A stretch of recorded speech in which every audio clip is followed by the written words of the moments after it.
Bonjour à tous, ici Yakuneko et bienvenue pour la vidéo de la semaine. Cette semaine, vous allez le voir, on a le droit à un classement plein de surprises et comme d'habitude, n'hésitez pas à vous abonner si vous ne voulez pas manquer les vidéos hebdomadaires et si vous voulez soutenir la chaîne.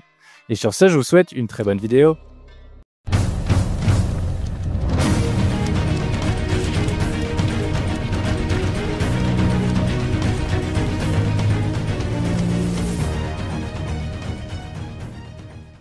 Comme toute nouveauté, Star of Beethoven devra attendre son 8e chapitre pour être classé.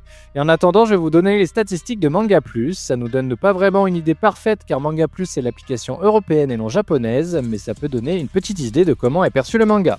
Et avec seulement 20 000 lectures, son 2e chapitre se classe 15e sur les 18 mangas actifs du Jump.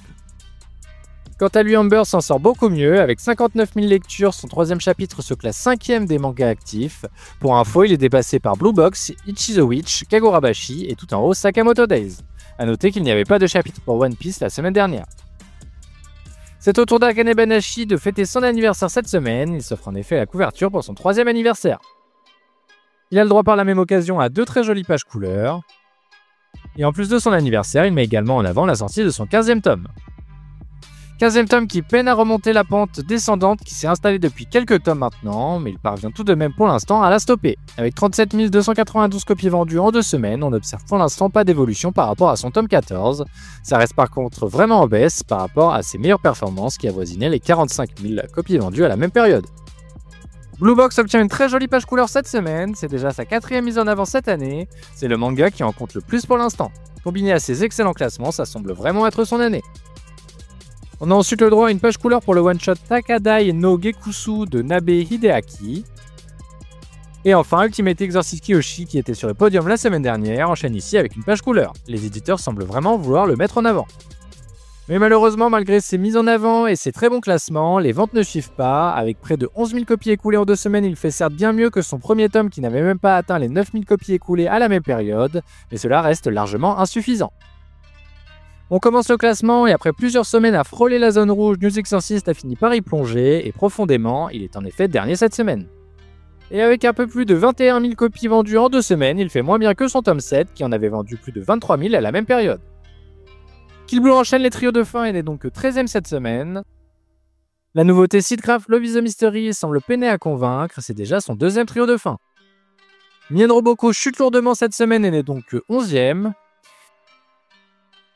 Imaten recule de 2 places mais parvient tout de même à éviter une nouvelle fois le bas du classement.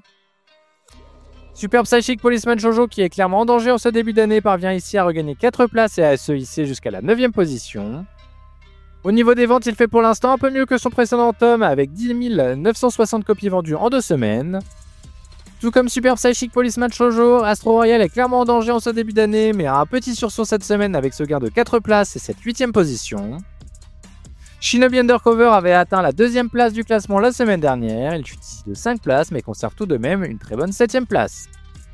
On s'attendait à que 2025 soit l'année de Sakamoto Days grâce à la sortie de son animé, malheureusement pour l'instant celui-ci ne fait clairement pas effet, et il chute ici de 2 places, et il est donc 6e. Kagurabashi regagne quant à lui 4 places et intègre donc le top 5. Je pense que certains d'entre vous ont pu découvrir le manga récemment, vu qu'il est sorti en France la semaine dernière. Il fait d'ailleurs des chiffres assez extraordinaires avec plus de 12 000 tomes vendus en 3 jours. Dites-moi en commentaire si vous voulez acheter et ce que vous en avez pensé. Witchwatch fêtait son anniversaire la semaine dernière avec la couverture du magazine. Il revient ici à une très surprenante 4e place. Il ne sortait pourtant pas du bas du classement depuis maintenant plusieurs semaines. The Elusive Samurai s'offre un nouveau podium, il réalise un super début d'année, il est pour l'instant 5e au global alors qu'il n'était que 12e l'année dernière. Au niveau des ventes, le boost de son animé s'est désormais arrêté, il se stabilise autour des 46 000 copies vendues en 2 semaines, ce qui est beaucoup mieux qu'avant la parution de son animé. One Piece était absent la semaine dernière et revient ici à la 2e position comme d'habitude.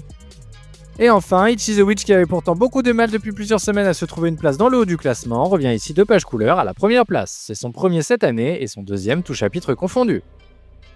Et voilà qui conclut le numéro de la semaine, j'espère que la vidéo vous aura plu. La semaine prochaine je rattraperai les derniers chapitres des nouveautés et je vous ferai mon retour. Et sur ce, je vous dis à la semaine prochaine.